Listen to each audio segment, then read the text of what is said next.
And some men came down from Judea and began teaching the brethren, unless you are circumcised according to the custom of Moses, you cannot be saved. Okay, so let's stop right there. So this is the issue. So some came from Judea. Now, these are believers. They came down from Jerusalem, because James will bring this up later on. Okay, so they are coming down from Jerusalem. In other words, that's what he's saying. Began teaching the brethren. So they're not going to be teaching the brethren unless they are also believers. They're in the synagogue. So there isn't a difference between a believer.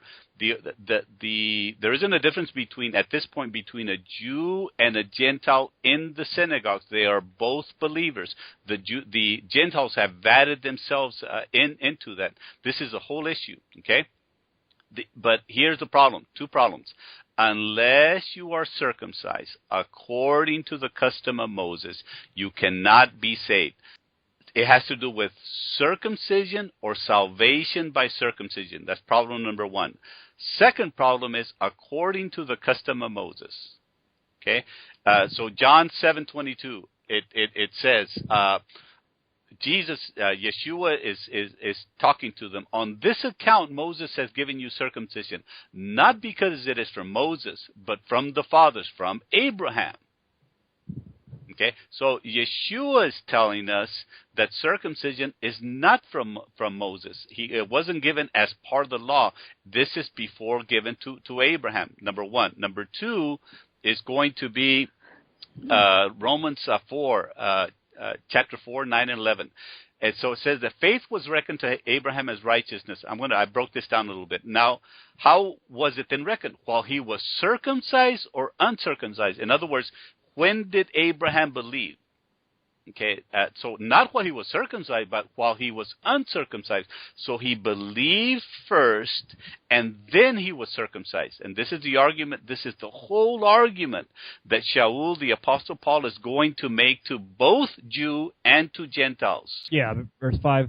Yeah. But certain ones of the sect of the Pharisees who had believed stood up, saying, it is necessary to circumcise them and to direct them to observe the law of Moshe. All right, so but certain ones of the sect of the Pharisees who had believed. So there was some of the Pharisees who were believers.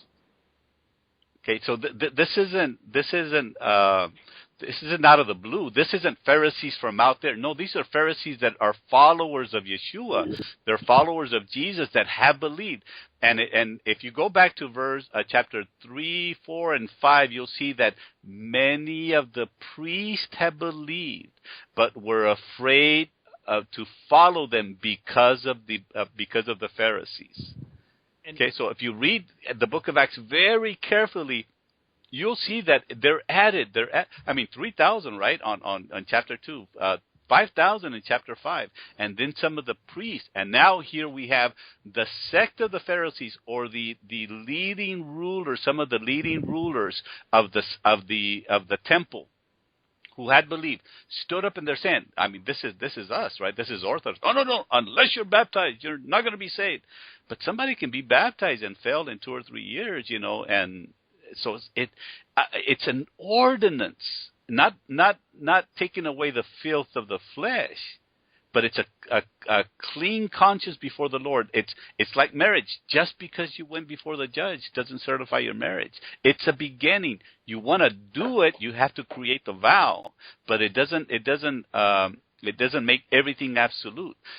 And their teaching, which is sometimes what we do. Now, I'm taking my time on this because later you're going to see that this is the whole issue, that we teach Orthodox teaching above and ahead of what he says in his instructions. And I think something that's really significant here is that they had to have a council in Jerusalem about it. This was an issue that believers that were filled with the Holy Spirit, that we see on Pentecost, that actually had the Spirit manifest in a mighty way, are still having to ask questions about. They're still having to debate this, and they're still having to go over the Scriptures to reveal this to them. And so this is not a light issue. For Moshe from ancient generations has in every city those who preach him, since he is read in the synagogues every Shabbat. So this is the verse that probably about a year ago, caught my attention. Okay, because I don't know, I never read this. I must have glanced over something. Moses from ancient times, from generation to generation. To this day, James, the elder of the believers, the elder of the followers of Yeshua, the followers, those that believe in Jesus, those of the way, according to Shaul, the way that he expresses it, they hear Moses in every city,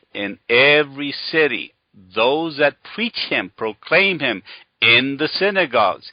And he is read in the synagogues every Shabbat. So up until this time, they are worshiping on Shabbat in the synagogues, listening to the instructions, listening to the Torah, listening to, these are the believers. I wasn't taught this. I was taught that they came away and they separated. And no, James is telling you, and this is in chapter 15, halfway through the book of Acts. And so they never walked away from the synagogues. And this is the one that proves it to you. They are, the only thing that they have to teach or to use is the Tanakh, is the prophets, is the Psalms, is the Torah, is the instruction. There is no New Testament. So he cannot be speaking against the New Testament or the law, the law of Moses. So in our Greek English Bibles, when it says law, we have to look at the context to see what law it is. And my whole point to this is in the book of Galatians, when it refers to the law, it's referring to the law that is the instructions that are being given concerning circumcision.